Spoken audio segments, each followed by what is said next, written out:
미국이 발칵 뒤집혔습니다. 2026년 3월 25일, 그날 펜타곤이 얼어붙었습니다. 대한민국이 전 세계를 향해 선언했습니다. 우리는 이제 적의 레이더를 단 0.001초 만에 멈춰 세우는 하늘의 유령을 보유합니다. KF-21 전자전기, 그 무기가 드디어 세상의 모습을 드러냈습니다. 22년간 한국의 요청을 철저히 외면했던 미국은 비웃었습니다. 전자전기를 독자 개발한다고? 웃기는 소리. 하지만 그 오만이 얼마나 어리석었는지 대한민국이 해냈습니다.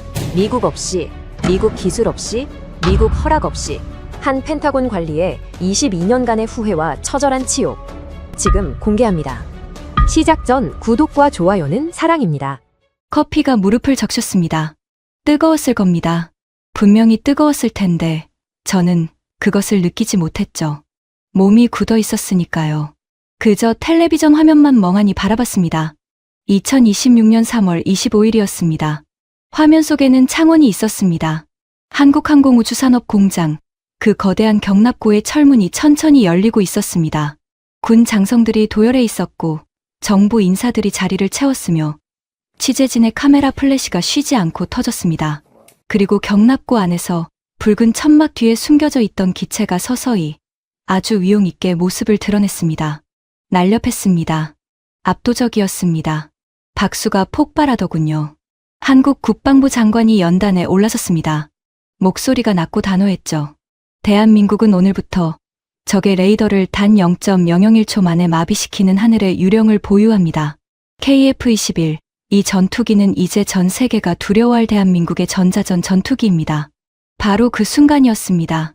손에 들고 있던 커피잔이 소파 쿠션 위로 툭 미끄러졌습니다. 쏟아진 커피가 무릎을 적셨는데 뜨거운지 차가운지도 몰랐습니다. 몸이 움직이질 않았으니까요. 아내 캐롤라인이 부엌에서 뛰어나왔습니다. 여보, 또 흘렸어요? 제가 몇 번을 말씀드렸어요. 저는 아무 대답도 하지 못했습니다. 그 목소리가 귀에 들어오지 않았으니까요. 제 이름은 아서 벤스입니다.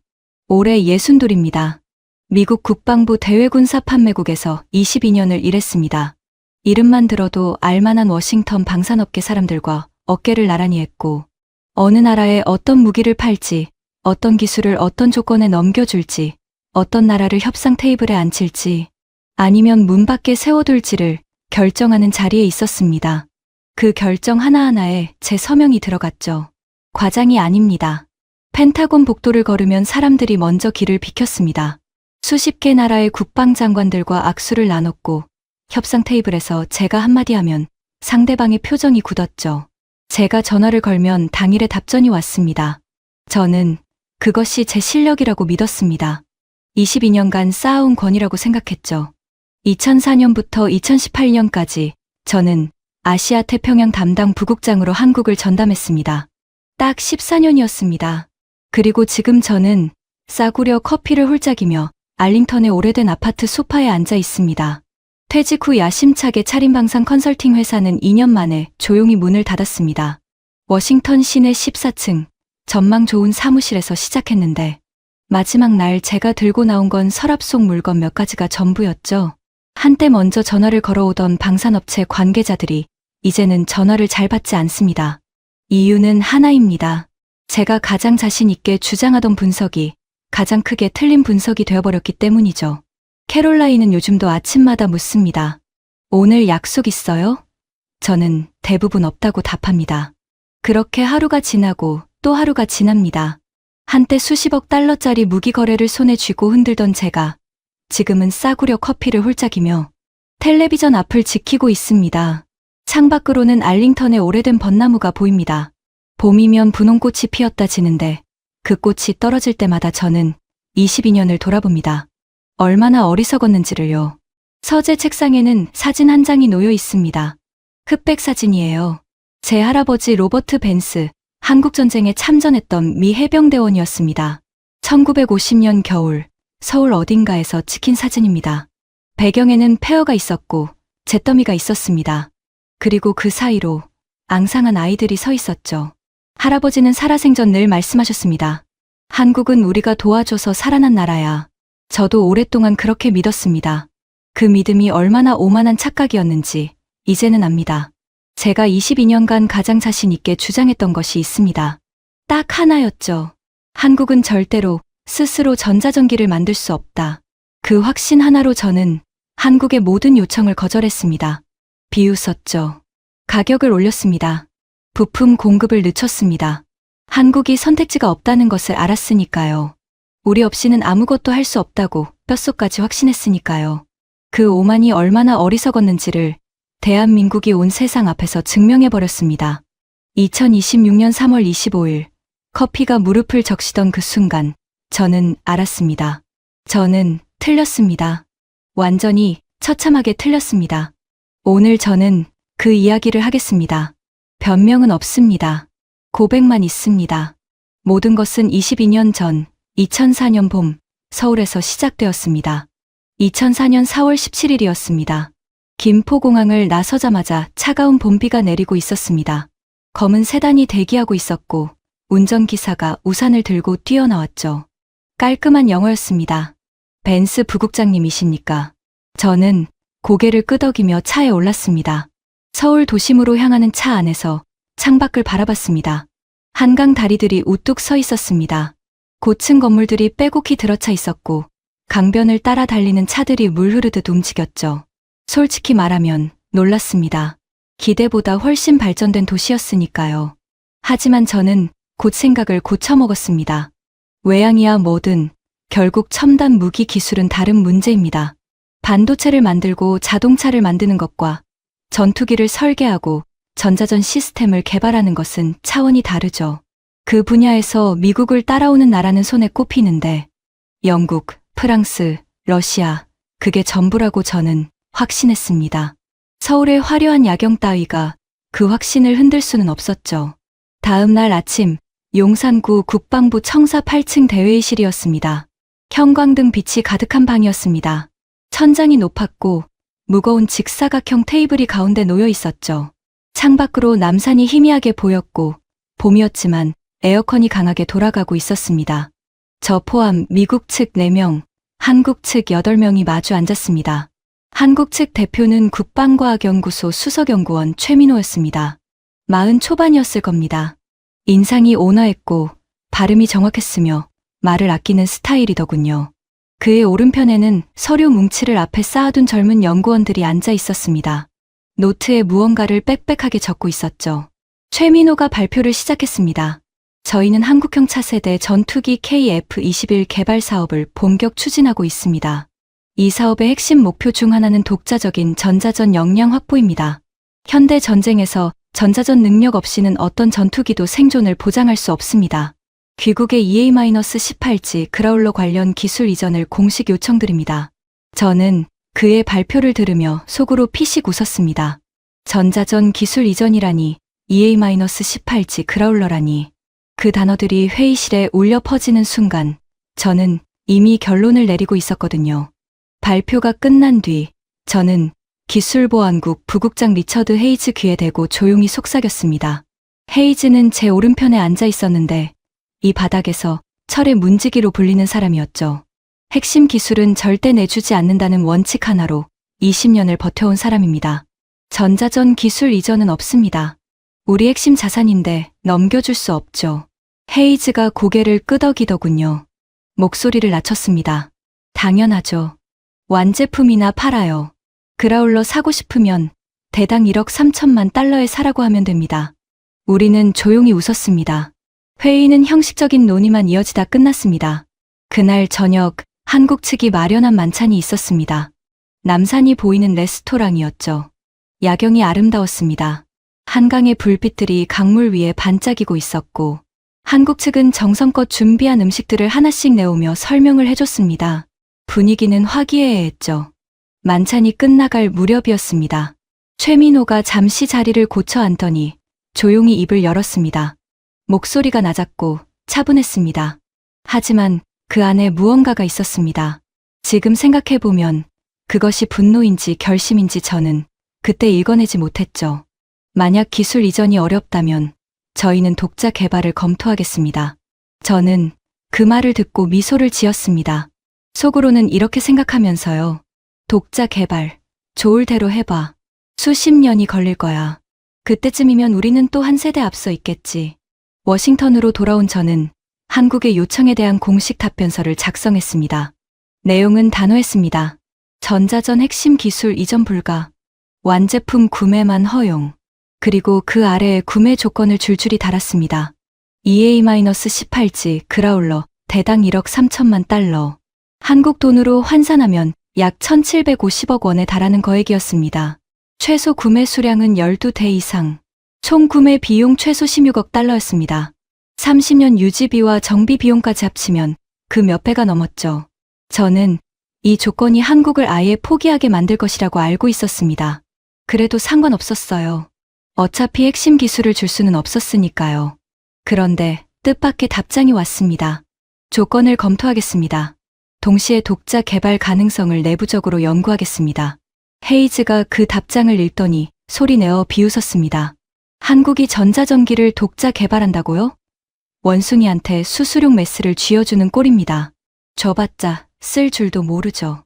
미국도 40년이 걸렸는데 저도 고개를 끄덕였죠. 그러니까요. 20년은 버티다가 결국 우리한테 오겠죠. 그렇게 우리는 한국의 가능성을 우선넘겼습니다. 하지만 그날 만찬 자리에서 최민호가 자리를 고쳐 앉던 그 순간이 자꾸 머릿속에 남았습니다. 분명히 무언가가 있었는데 저는 끝내 읽어내지 못했죠. 그것이 제 오만이 심은 첫 번째 씨앗이었습니다. 2005년 봄이었습니다. 워싱턴 사무실에는 봄 햇살이 가득했고 저는 고급 커피를 홀짝이며 한국발 보고서를 훑고 있었습니다. 항공우주연구원과 국방과학연구소가 손을 맞잡았다는 내용이었죠. 민간 항공기 업체들도 참여 의사를 밝혔다는 기사도 딸려왔습니다. 헤이즈가 제 자리로 걸어오더니 보고서를 흘낏 보고는 코웃음을 쳤습니다.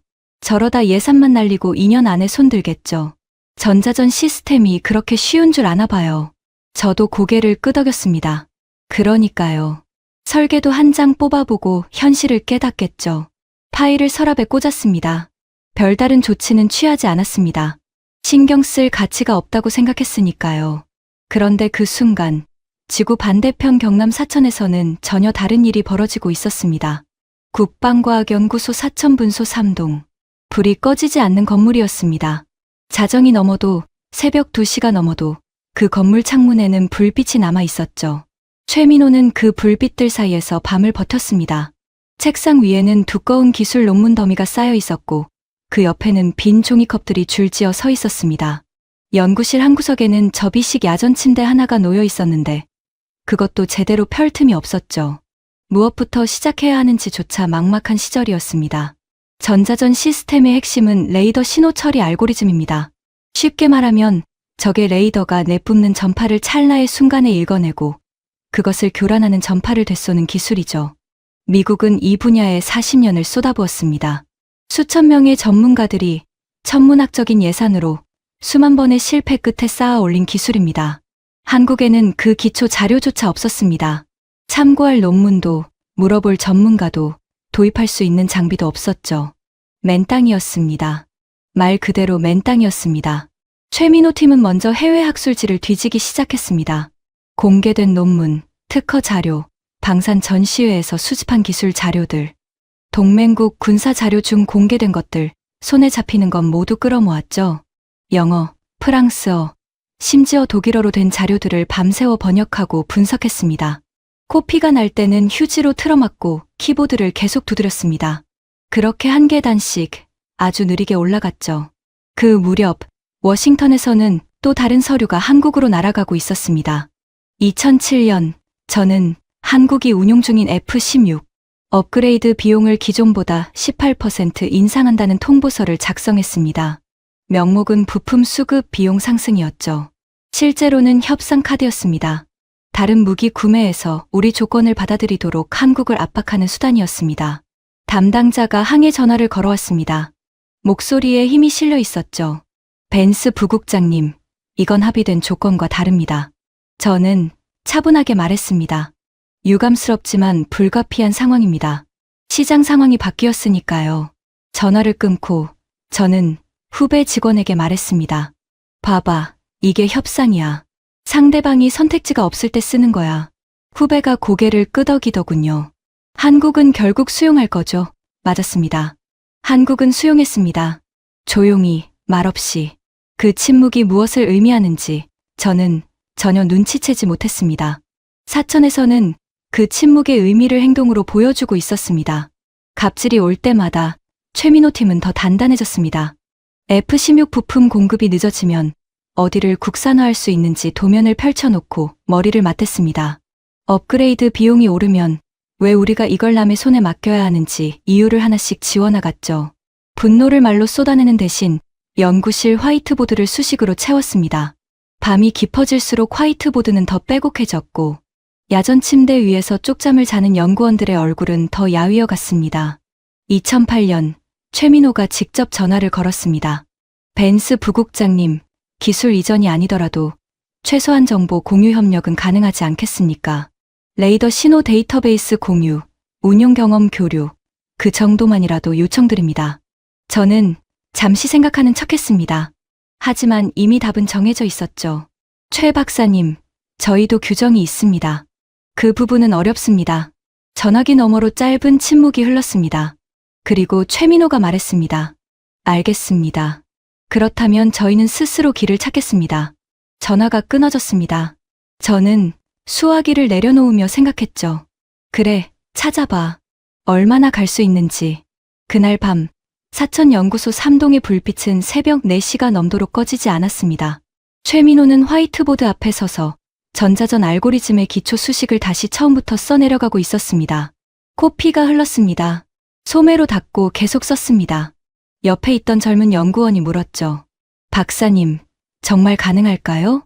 최민호는 잠시 보드를 바라보다가 마커를 들어 수식 아래에 숫자를 하나 써 넣었습니다. 0.001. 그리고 말했습니다. 우리가 도달해야 할 숫자야. 적의 레이더를 이 시간 안에 읽어내고 교란할 수 있으면 우리는 세계 최고가 되는 거야. 젊은 연구원이 그 숫자를 오래 바라봤습니다. 0.001초. 눈 한 번 깜빡이는 시간의 150분의 1점. 그것이 목표였습니다.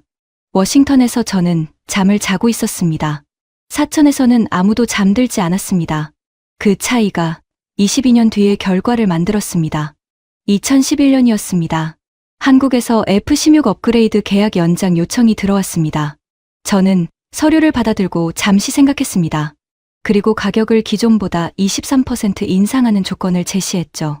총액 4,200억 원, 이전 계약보다 800억 원이 더 비쌌습니다. 한국 측 담당자의 목소리가 전화기 너머로 가라앉았습니다. 벤스 부국장님, 인상폭이 너무 큽니다. 제어비가 가능할까요? 저는 차갑게 말했습니다. 저희도 비용이 올랐습니다. 싫으시면 다른 방법을 찾으셔야 합니다. 한국 측은 결국 수용했습니다. 저는 그날 워싱턴 사무실로 돌아오며 생각했죠. 역시 선택지가 없어. 우리 말을 들을 수밖에 없지. 2012년에는 F-15 부품 공급 일정을 6개월 늦춘다는 통보를 보냈습니다. 공식 이유는 생산 일정 조정이었습니다. 실제로는 협상 카드였죠. 또 다른 무기 구매에서 우리 조건을 받아들이도록 압박하는 수단이었습니다. 이번에는 항의가 왔습니다. 목소리에 힘이 실려 있었죠. 이건 합의된 일정과 명백히 다릅니다. 공식 항의합니다. 저는 말했습니다. 6개월 후 정상화될 것입니다. 전화를 끊고 저는 후배 직원에게 말했습니다. 봐봐, 이게 협상이야. 상대방이 선택지가 없을 때 쓰는 거야. 핵심은 대체 불가능성이야. 우리 부품 없이는 아무것도 못한다는 사실. 그걸 절대 잊으면 안 돼. 후배가 메모를 했습니다. 저는 그것이 협상 기술이라고 믿었습니다. 돌이켜보면 그건 협상이 아니었습니다. 갑질이었죠. 2016년 1월 어느 월요일 아침이었습니다. 일찍 출근해서 이메일을 여는데 분석관이 보낸 보고서 한 장이 눈에 들어오더군요. 제목이 이랬습니다. 대한민국 KF-21 공동개발 협약 공식 체결. 열어보니 한국과 인도네시아가 손을 잡고 차세대 전투기를 함께 개발한다는 내용이었습니다. 총 사업비 8조 8천억 원. 한국이 6조 8천억 원을 부담하고 인도네시아가 2조 원을 내는 구조였죠. 개발 완료 목표는 2028년이었습니다. 헤이즈가 제 자리로 걸어오더니 보고서를 흘낏 보았습니다. 8조 8천억짜리 장난감이네요. 만들다가 어디서 멈추나 두고 봅시다. 저도 웃었습니다. 전투기 개발이 그렇게 만만한 줄 아나 봐요. 설계도랑 실제 비행은 다른 얘기인데 보고서를 파일에 꽂았습니다. 그리고 무시했습니다. 그런데 그 파일이 조금씩, 아주 조금씩 두꺼워지기 시작했습니다. 2016년 KF-21 시제기 설계 확정 보고, 2017년 핵심 부품 국산화 성공률 65% 돌파 보고, 보고서가 올 때마다 저는 같은 말을 되뇌었습니다. 전자전 없이는 소용없어. 그 말이 저희 방어막이었습니다. 2018년 3월, 저는 대외군사 판매국을 퇴직했습니다. 22년 경력이 끝나는 날이었습니다. 성대한 퇴직식이 열렸죠. 동료들, 부하 직원들, 오랫동안 함께한 방산업계 인사들이 자리를 채웠습니다. 마지막 연설에서 저는 단상에 올라섰습니다. 홀이 조용해졌습니다. 저는 이렇게 말했습니다. 미국의 기술 주도권은 영원합니다. 이것이 저희 22년간의 확신이었고 앞으로도 변하지 않을 것입니다. 박수가 쏟아졌습니다. 저는 자랑스러웠습니다. 그 말이 얼마나 틀렸는지 그때는 몰랐습니다. 퇴직 후 저는 워싱턴 시내 14층에 방산 컨설팅 사무실을 열었습니다. 처음 1년은 나쁘지 않았죠. 22년 인맥이 먹혔습니다. 계약 5건을 따냈고 보고서를 쓰고 자문을 하며 그럭저럭 굴러갔습니다. 2021년 4월 집에서 아내 캐롤라인과 저녁을 먹다가 뉴스 속보가 켜졌습니다. 대한민국 KF-21 시제기 공식 공개, 창원 한국항공우 주산업 공장, 거대한 경납고 문이 열렸습니다. 날렵한 회색 기체가 모습을 드러냈습니다. 현장에서 박수 소리가 터졌죠. 저는 포크를 내려놓았습니다. 캐롤라인이 화면을 보며 말했습니다. 저게 한국이 만든 거예요? 꽤 날렵하게 생겼는데요. 저는 말했습니다. 만들었다고 해서 나는 건 아니야. 하지만 가슴 어딘가가 묘하게 불편했습니다. 뭔가 이상했습니다. 그날 밤, 저는 오래 잠을 이루지 못했습니다. 다음 날 아침, 출근해서 KF-21 관련 자료들을 찾아봤습니다. 레이더 단면적 수치, 엔진 추력, 항공전자 장비 구성, 기체 설계 특성. 숫자들이 예상보다 인상적이었습니다. 손끝이 잠깐 멈추더군요. 하지만 저는 곧 노트북을 닫았습니다. 시험 비행도 안 했잖아. 종이 위 숫자일 뿐이야. 스스로를 다독이며 불안을 눌렀죠. 억지로 눌렀습니다. 그게 문제였습니다. 2021년 가을, 한국 정부가 공식 발표했습니다. KF-21의 항공전자 체계 70%가 국산 기술로 채워졌다고. 레이더 경고 수신기 국산화 완료. 전자 교란 장비 기초 기술 개발 착수. 저는 그 기사를 읽다가 잠시 멈췄습니다. 레이더 경고 수신기, 전자 교란 장비.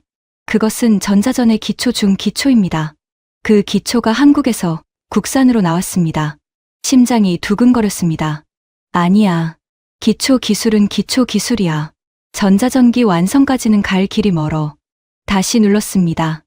하지만 그날부터 한국 관련 뉴스가 신경에 걸리기 시작했습니다. 첫 번째 충격은 2022년 7월 19일에 왔습니다. 사무실에서 영상을 봤습니다. KF-21이 활주로를 박차고 하늘로 솟아올랐습니다. 날렵한 기체가 구름 사이를 가르는 장면. 33분 후 착륙하며 조종사가 헬멧을 벗고 엄지를 치켜드는 장면. 직원 제니퍼가 옆을 지나다가 화면을 보더니 말했습니다. 와, 진짜 날았네요. 근사한데요. 저는 아무 말도 못했습니다. 그날 밤 집에 돌아와 캐롤라인에게 말했습니다. 한국 KF-21이 오늘 첫 비행을 했어. 캐롤라인이 물었습니다.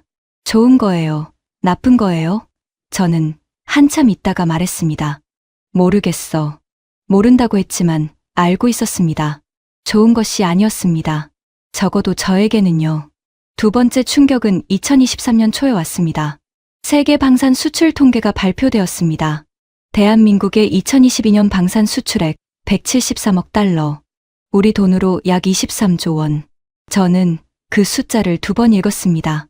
173억 달러. 2006년에 한국의 방산 수출액이 얼마였는지 아십니까? 2억 5천만 달러였습니다. 불과 16년 만에 70배가 된 것입니다. K2 전차, K9 자주포, 천무 다연장 로켓, 천공 방공 미사일. 한국 무기 이름들이 국제 방산 시장에 쏟아지기 시작했습니다. 폴란드가 K9 자주포 672문을 계약했습니다. 루마니아가 54문을 추가했습니다. 호주가 레드백 장갑차 129대를 계약했습니다. 회의 자리에서 동료 한 명이 말했습니다. 한국이 방산 강국이 되고 있어요. 저는 억지로 웃었습니다. 전자전 빼고는 다 팔 수 있죠. 그게 핵심인데. 하지만 그날 밤잠이 오지 않았습니다. 천장을 보면서 생각했습니다. 전자전을 빼고 그 단서 조건이 얼마나 버텨줄 것인지. 세 번째 충격은 2023년 12월에 왔습니다. 한국이 공식 발표했습니다. KF21 전자전기 변형 개발 사업을 착수한다고. 명칭은 KF21EJ. 총 사업비 3조 2천억 원. 목표 능력은 미국 EA18G 그라울러 수준 이상. 전력화 목표는 2030년대 후반이었습니다. 저는 그 두 글자를 오래 바라봤습니다. 그라울러 수준 이상. 대당 1억 3천만 달러짜리, 한국 돈으로 1750억 원짜리 그라울러를요. 한국이 그것을 뛰어넘겠다고 했습니다. 손이 미세하게 떨렸습니다. 커피잔을 내려놓았죠. 컴퓨터를 열었습니다. 2022년 2월에 제가 썼던 컨설팅 보고서를 찾아냈습니다. 그 문장을 다시 읽었습니다. 한국의 KF21 전자전 능력 개발은 기술적 한계로 인해 당분간 실질적 위협 요소가 되지 않을 것으로 분석됩니다. 제가 쓴 문장이었습니다. 불과 1년 전에 제가 직접 쓴 문장이었습니다. 그 문장이 흔들리기 시작하고 있었습니다. 헤이즈에게 전화를 걸었습니다. 리처드, 한국 EJ 발표 봤어요? 잠시 침묵이 흘렀습니다. 헤이즈가 말했습니다. 봤죠. 그라울러 수준이라고요? 웃기는 소리죠. 핵심 신호 처리 소프트웨어는 미국도 40년 걸렸는데요. 저는 조용히 말했습니다. 그렇죠. 제 생각도 같습니다. 전화를 끊었습니다.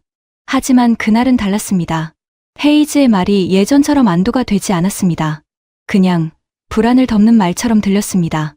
사무실 창밖으로 워싱턴 도심이 보였습니다. 불빛들이 촘촘했죠. 그 불빛들을 바라보며 저는 생각했습니다. 사천에서는 지금 이 순간에도 불이 꺼지지 않는 연구소가 있을 텐데 그 생각이 좀처럼 머릿속에서 나가질 않았습니다. 2024년 가을이었습니다. 사무실에서 보고서 하나를 받아들었습니다.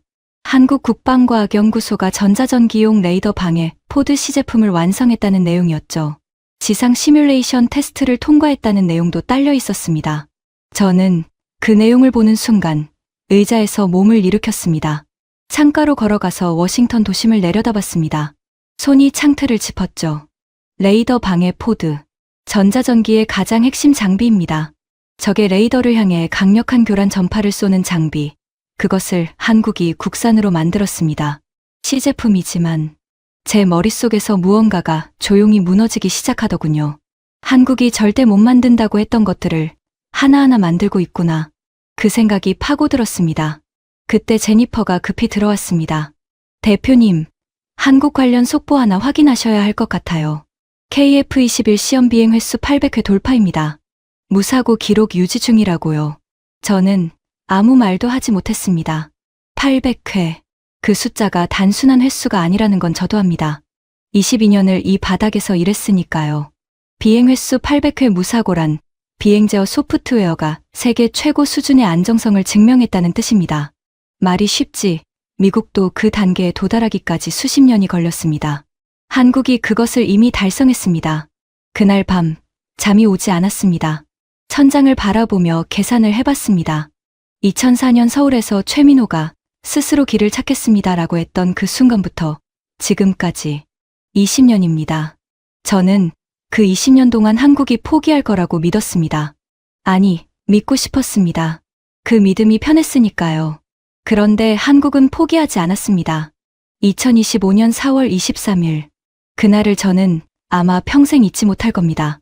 오후 3시였습니다. 컨설팅 보고서를 쓰고 있었는데 인터넷 뉴스에서 속보 알림이 울렸습니다. 마우스를 멈췄습니다. 기사를 열었죠. 방위사업청 공식 발표였습니다. KF21의 핵심 전자전 알고리즘 개발이 완료되었다는 내용이었습니다. 이 알고리즘은 적의 레이더 신호를 0.001초 안에 식별하고 최적의 방해 전파를 자동으로 송출하는 체계였습니다. 개발 기관은 국방과학연구소 및 협력업체 32개사. 지상 시뮬레이션 테스트는 수천 회를 통과했습니다. 저는 그 기사를 3번 읽었습니다. 0.001초. 1000분의 1초입니다. 사람이 눈 한 번 깜빡이는 시간이 약 0.15초인데 그것의 150분의 1 안에 적의 레이더를 읽어내고 교란한다는 뜻이죠. 전 세계에서 이 수준의 알고리즘을 독자 보유한 나라가 몇이나 되는지 아십니까? 손에 꼽습니다. 미국, 러시아, 그리고 이제 대한민국. 눈이 달아올랐습니다. 세 장에서 최민호가 화이트보드에 써 내려갔던 그 숫자가 떠올랐습니다. 코피를 소매로 닦으며 젊은 연구원에게 말했던 그 목소리가 떠올랐습니다. 우리가 도달해야 할 숫자야. 그 순간으로부터 20년이 흘렀습니다. 그리고 한국은 그 숫자에 정확하게 도달했습니다. 아내가 서재문을 열었습니다. 여보, 저녁 먹어요. 저는 화면에서 눈을 떼지 못하며 말했습니다. 잠깐만. 오랜 시간이 흐른 뒤에야 화면을 닫았습니다. 저녁 식탁에서 캐롤라인이 제 얼굴을 보더니 물었습니다. 무슨 일이에요? 얼굴이 하얘요. 저는 조용히 말했습니다. 한국이 해냈어. 뭐요? 내가 절대 못할 거라고 했던 것들. 캐롤라인이 잠시 저를 바라보다가 물었습니다. 그래서요? 나는 틀렸어. 오랜 침묵이 흘렀습니다. 포크를 드는 것도 잊었습니다. 22년이 그 식탁 위에서 조용히 무너지고 있었습니다. 말 한마디 없이, 소리 한 번 없이. 그날 밤 저는 컴퓨터를 다시 열었습니다. 2022년에 썼던 보고서를 꺼냈습니다.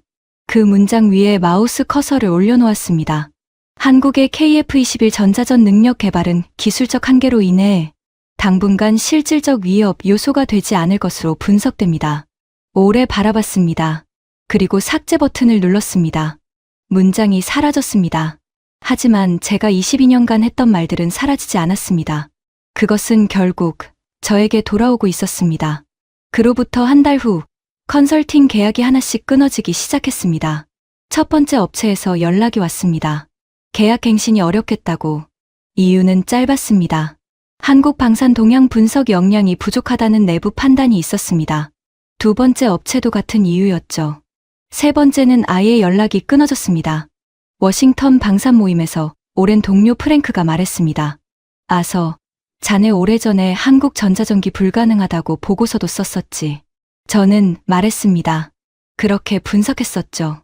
프랭크가 피식 웃으며 말했습니다. 분석이 좀 빗나갔네. 그 말이 비수처럼 박혔습니다. 또 다른 자리에서는 누군가 공개적으로 말했습니다. 기술 이전 안 해준 게 오히려 한국을 더 강하게 만든 건 아닐까요? 우리가 막았더니 스스로 만들었잖아요. 맞는 말이었습니다. 반박할 수가 없었습니다. 그 모임 내내 저는 말을 잃고 앉아 있었죠. 그리고 2026년 3월 25일이 왔습니다. 화창한 봄날이었습니다. 알링턴의 하늘이 맑게 개어 있었죠. 저는 오전부터 텔레비전 앞에 앉아 있었습니다. KF-21 최초 양산 기념식이 열린다는 것을 알고 있었으니까요. 오전 10시 화면이 바뀌었습니다. 창원 한국항공우주산업공장. 거대한 경납고 문이 열렸습니다.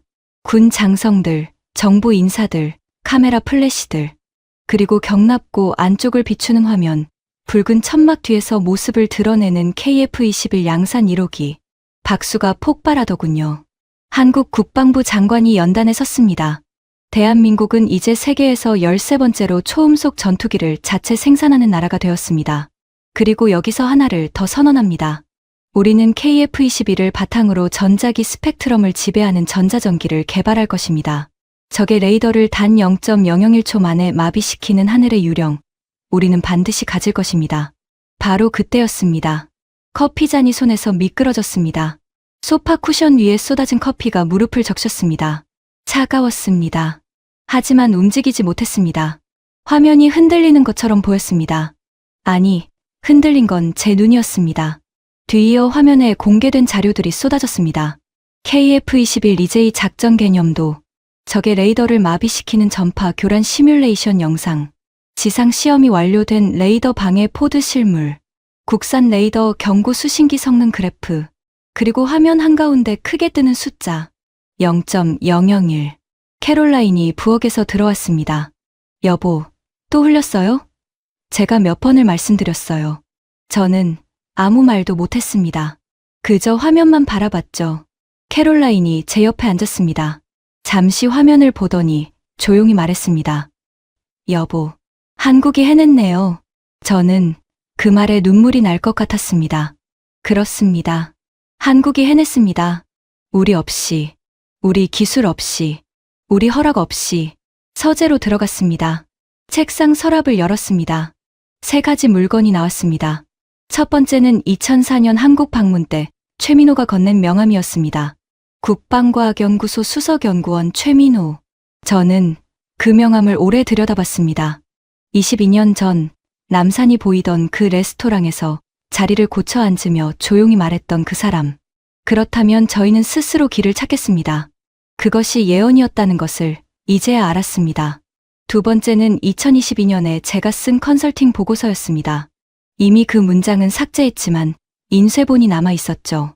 한국의 KF-21 전자전 능력 개발은 기술적 한계로 인해 당분간 실질적 위협 요소가 되지 않을 것으로 분석됩니다.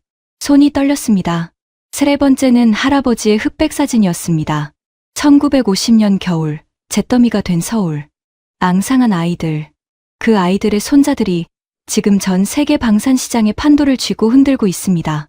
할아버지는 한국이 우리 밀가루로 살아난 나라라고 하셨죠. 그 말이 틀렸다는 걸 이제는 압니다. 한국은 처음부터 스스로 살아난 나라였습니다.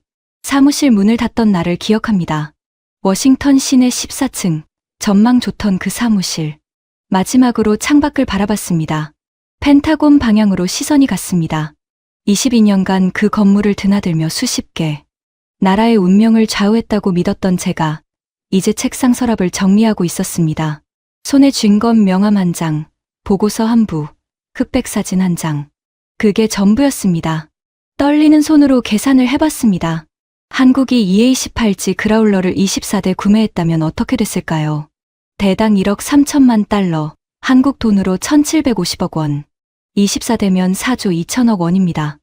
여기에 30년 유지비, 정비비, 부품비, 소프트웨어 업그레이드 비용까지 더하면 총 24조 원이 넘습니다. 제가 22년간 한국에서 뽑아낼 수 있다고 믿었던 돈이죠. 대신 한국은 3조 2천억 원을 투자해서 기술 주권을 확보했습니다. 차액만 20조 원이 넘습니다. 그리고 그 기술은 영원히 한국 것입니다. 미국의 허락이 필요 없습니다. 정치 상황이 바뀌어도 부품 공급이 끊기지 않습니다. 고장 나도 스스로 고칩니다. 업그레이드도 스스로 합니다. 24조 원. 제가 날려버린 숫자입니다. 하지만 진짜 손실은 그게 아니었습니다. 세계가 반응하기 시작했습니다. 일본 방위성 관계자가 말했습니다. 한국의 KF-21EJ 개발은 동아시아 항공 전력 균형에 의미 있는 변화를 가져올 것입니다. 영국 경제 전문 매체가 보도했습니다. 한국이 전자전 분야에서 자립을 선언했다. 미국 방산 수출 시장에 상당한 영향을 미칠 것이다. 싱가포르 국방연구소가 분석했습니다. KF-21EJ가 전력화될 경우 동남아시아 국가들의 방산 구매 옵션이 크게 다양화될 것이다. 그리고 헤이즈에게서 전화가 왔습니다. 아서, 나 지금 한국 EJ 관련해서 뭔가 이상한 낌새를 느끼고 있어. 동남아 몇 개국이 우리 그라울러 대신 한국 EJ를 검토하기 시작했다는 정보가 들어왔거든. 저는 말했습니다. 그럴 줄 알았어, 리처드. 어떻게 막아야 할까? 저는 한동안 말이 없었습니다. 그리고 천천히 말했습니다. 못 막아. 우리가 문을 닫았으니까 한국이 새 문을 만든 거야. 전화가 끊어졌습니다. 원숭이에게 수수용 메스를 쥐어주는 꼴이라던 헤이즈. 그 원숭이가 이제 세계에서 가장 정밀한 메스를 직접 만들어 쓰고 있습니다. 그것을 사겠다고 세계 각국이 줄을 서고 있죠. 참혹했습니다. 그리고 당연한 결과였습니다. 아들 마이클이 방학을 맞아 집에 왔습니다. 항공우주공학을 공부하고 있는 녀석이죠. 저녁을 먹다가 불쑥 말했습니다. 아빠, KF-21 진짜 대단하지 않아요? 교수님이 한국전자전 기술 논문을 수업에서 소개했어요. 국방과학연구소 논문이 국제학술지에 실렸는데 레이더 신호 처리 알고리즘이 세계 수준이라고 하시던데 저는 커피를 한 모금 마셨습니다. 그래, 그 한마디밖에 할 수 없었습니다. 제 아들의 교수가 수업에서 소개하는 기술을 저는 22년간 불가능하다고 비웃었으니까요. 그날 밤 서재에 혼자 앉았습니다. 할아버지의 흑백 사진을 오래 들여다봤습니다. 1950년 겨울, 잿더미가 된 서울. 맨발로 서 있던 아이들. 구호물자 밀가루를 받으러 줄을 서던 그 아이들. 할아버지는 그 모습을 보며 우리가 도와줘서 살아난 나라라고 하셨죠. 하지만 저는 이제 압니다. 그 아이들은 도움을 받아서 살아난 게 아니었습니다. 그 폐허 속에서도 포기하지 않았기 때문에 살아난 겁니다. 70년이 지나 그 아이들의 손자들이 잿더미 위에 반도체를 쌓고 배를 만들고 전투기를 만들었습니다. 그리고 마침내 세계 어느 나라도 흉내낼 수 없는 0.001초의 기적을 만들어냈죠. 오만이었습니다. 제22년이 통째로 오만이었습니다. 2008년 전화를 끊으며 최민호가 했던 말이 귓속을 맴돌았습니다. 알겠습니다. 그렇다면 저희는 스스로 길을 찾겠습니다. 저는 그 말을 허풍으로 들었습니다. 하지만 그것은 허풍이 아니었습니다. 선언이었고 예언이었고 그리고 그들은 그것을 그대로 지켰습니다. 22년을 단 한 번도 흔들리지 않고 진짜 강자가 누구였는지 이제는 압니다. 저는 지금 이 고백을 보고 계신 분들께 한 말씀 드리고 싶습니다. 저는 22년간 대한민국을 과소평가했습니다. 당신들의 노력을 비웃었고 당신들의 침묵을 굴복으로 여겼으며 당신들의 결심을 호기심, 어린 나라의 욕심쯤으로 취급했습니다. 그 모든 것이 틀렸습니다. 대한민국은 처음부터 강했습니다. 그 강함이 세상에 드러나는데 22년이 걸렸을 뿐입니다. KF21 하늘의 유령 0.001초의 지배자 그 이름이 세계 하늘에 울려 퍼질 날 이제 멀지 않았습니다. 그리고 그날 저는 아마 알링턴의 이 낡은 소파에 앉아 그 뉴스를 보겠죠. 커피잔을 꼭 쥐고 흘리지 않으려 애쓰면서 그것이 제가 치르는 대가입니다. 그리고 그것은 당연한 대가입니다.